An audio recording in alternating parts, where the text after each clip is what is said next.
Hey, what's up guys? Welcome to this player review with me, your boy FIFA 1 HD, where we're going to be taking a look at the 82 rated in-form Javier Hernandez. Now before we do, as always, it really does mean a lot to me if you can hammer the hell out of that like button if you enjoyed the video, of course, and if you are new to the channel, hit that subscribe button too.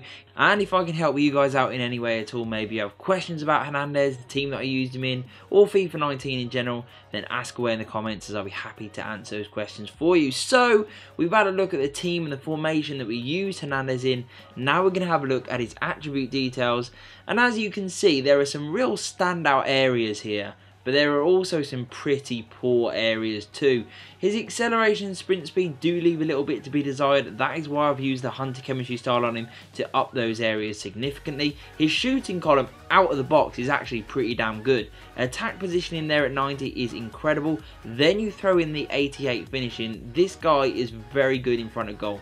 His shot power is okay at 78, could be a little bit better. Long shot's not very good at 69, but that's okay. He is all about getting in and getting into those tight spots for those one-on-one finishes. Volleys and penalties also pretty decent.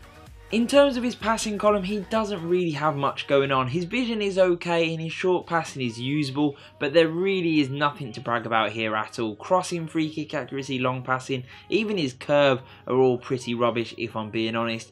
His dribbling is a much better effort though, I must admit. Agility and balance are usable, reactions, ball control and composure are all pretty damn good. However, his dribbling is pretty average, I must admit, there at 76. In terms of his defence and physicality, you can see that the heading and the jumping really do stand out, so you can definitely swing some balls into this guy and he is going to rise like a salmon and score those headed goals. However, he's not the strongest, his stamina is pretty terrible too, and his aggression also not very good either. So now that we've seen those attribute details guys, let's jump into some in-game footage and hear what I thought about him. So as the stats suggested, he was a bit of a mixed bag in game 2. Overall, I did enjoy him. When the chance came to Hernandez, he was very clinical. He is incredible at 1v1 finishing, and in front of goal, there are very few better. With the ball at his feet, in and around the box, this guy will definitely chip in with a lot of goals for you. However, he has so many deficiencies as well that you just really have to question if you'd want to use this guy. I personally wouldn't, even though he is dirt cheap. I picked him up for 20k, which is pretty damn good for an 82 rated in-form from the Premier League.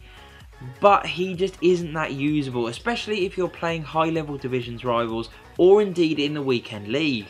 His dribbling and skill moves are okay, you can definitely get past a man or two, and his acceleration isn't too shabby, especially when you do increase it as I've done with that hunter chemistry style. It does make a difference, does mean that he can get in a little bit easier and definitely can outpace a few defenders along the way, but it's not something you'll rely on, and if you absolutely love pacey strikers, this guy won't be the one for you, I promise.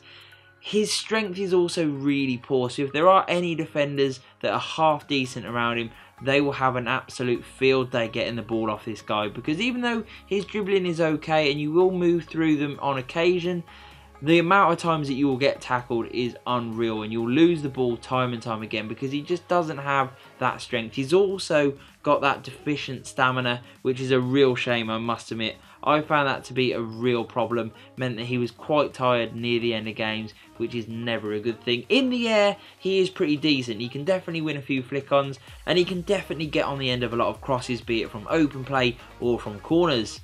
So would I recommend Hernandez? Well, not really. He definitely has some good areas going for him. His attack positioning and his finishing are really noticeable in game. They're really good areas. His heading accuracy and jumping are pretty good too, and his dribbling is okay. But he hasn't got the pace, his vision and passing are pretty poor, and then you throw in the fact that he's got such deficient strength and stamina, you really would have to question why you would go out and use this guy.